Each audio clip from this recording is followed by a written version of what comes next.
என்ன சத்தம் போட்டுங்க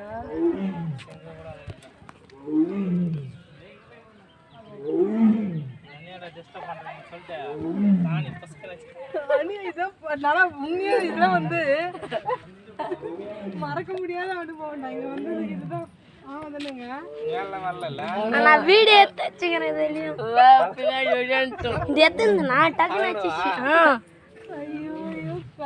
அது கூட திரும்பி வச்சுட்டு போது பாருங்க இருக்கட்டும் ஆளு